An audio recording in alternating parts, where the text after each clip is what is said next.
Alright, let's begin our first cluster of our accelerated mathematics program by looking at ratios and proportional relationships. Today we will look at our first of three learning targets in this cluster.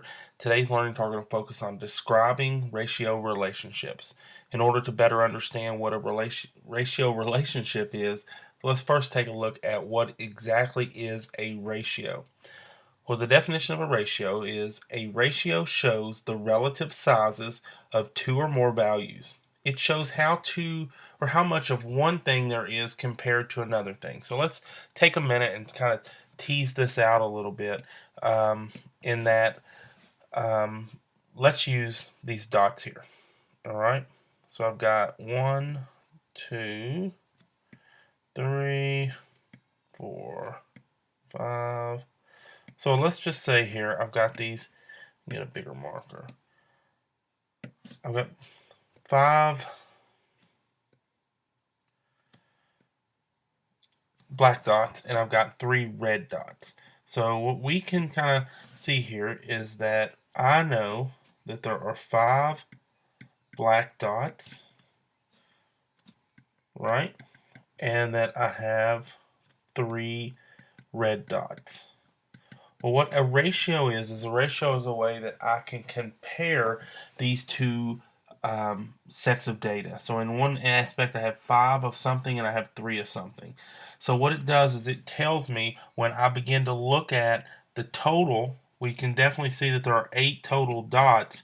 It's a way that we can speak about how the red and the black dots compare to one another.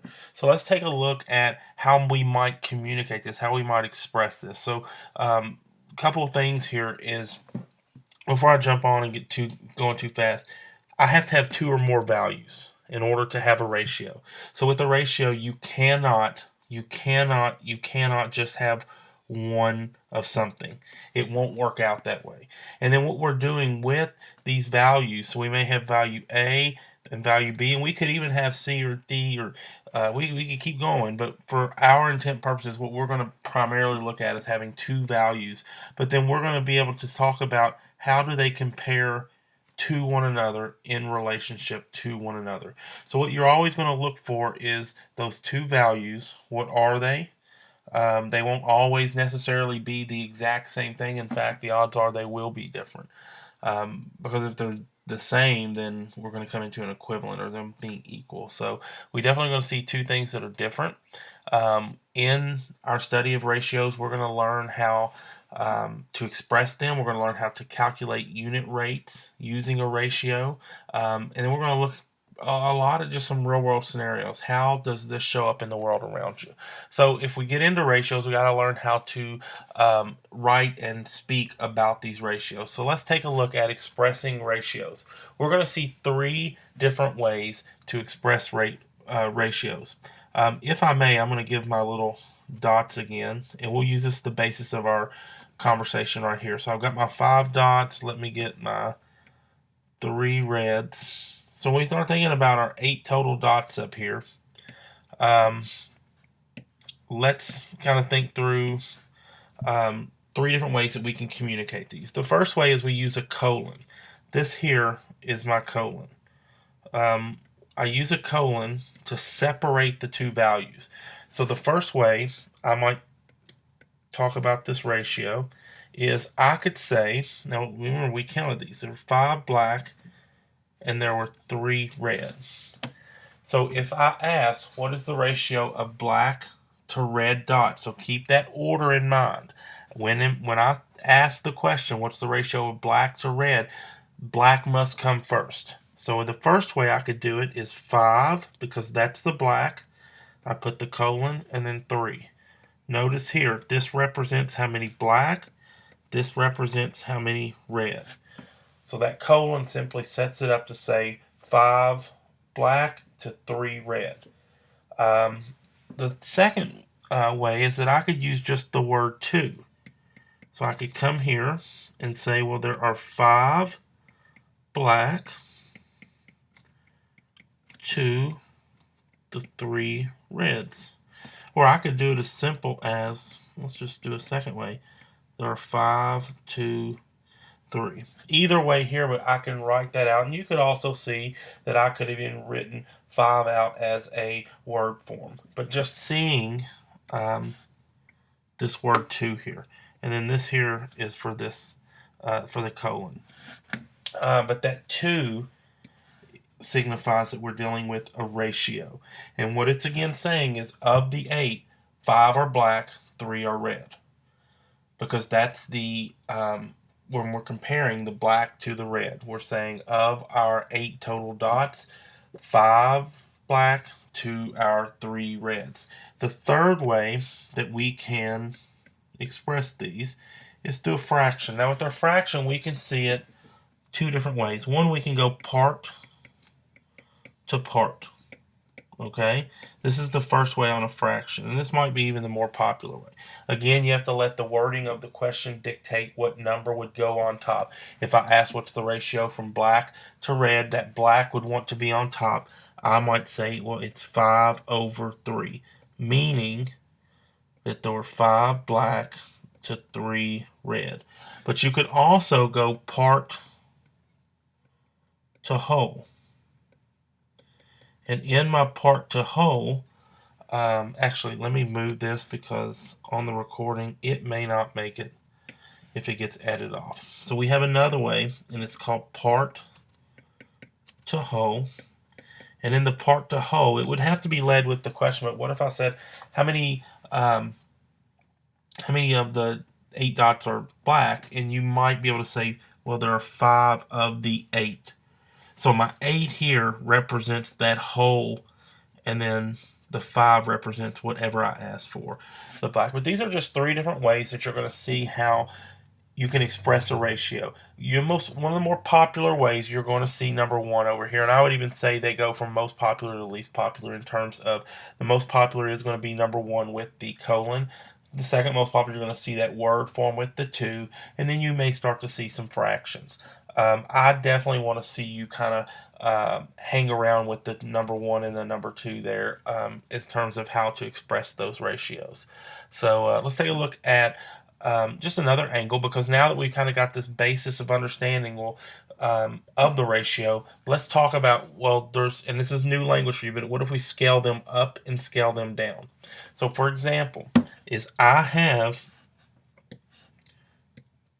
5 to 3 black. Now this will here be scaling up.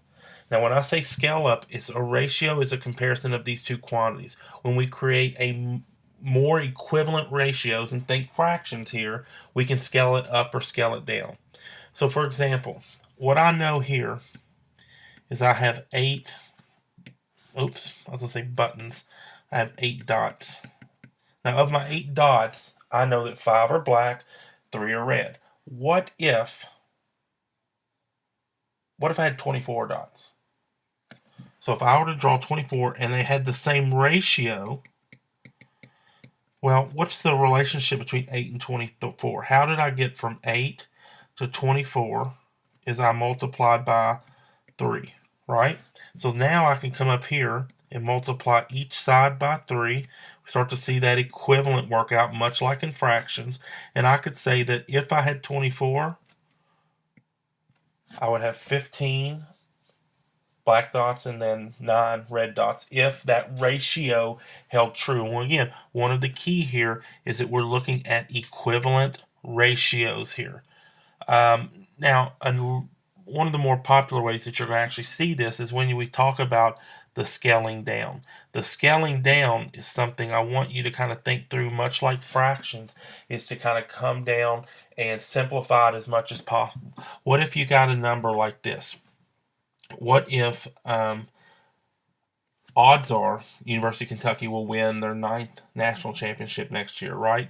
And if that holds true, we know that Kentucky will have 9 national titles to little brother, aka Louisville, their 3 national titles. Now, I could say the ratio is 9 to 3, but I can also see, much like our fractions, that I could actually divide each side by 3, and that I could bring that down and scale it down to 3 to 1, meaning for every 1 national championship Louisville has, Kentucky has 3, or will have after next year. We'll have 3. And so that's the kind of way we look at the ratios in that term. So for every time Kentucky wins 3, we can expect Louisville to win 1. Now, in my book, that's way too many, but that's what history is kind of served up for us there. But that's called scaling up and scaling down. Again, a lot of the same rules that we use with our fractions apply, and that whatever I do to one side, I have to do to the same side, because, again, that equivalent is of the utmost importance there. I would encourage you to look for opportunities to scale down when you can, because it will lead you to a cleaner, more simplified answer, and one that's more understandable there. So that's our first video on describing relationships. The big thing I want you to kind of walk away with here today is know how to express the ratio. Know how to look at a set of data, count of the each of the objects. You know, if you had a set of data, and we can come back to what if I had 16 apples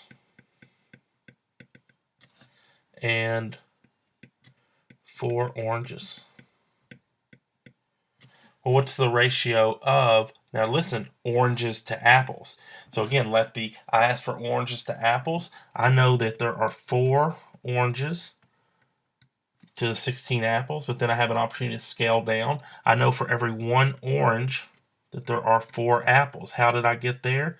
I recognize that I can divide both sides by 4, and I can get a simpler ratio, but that's how I can kind of apply my ratios.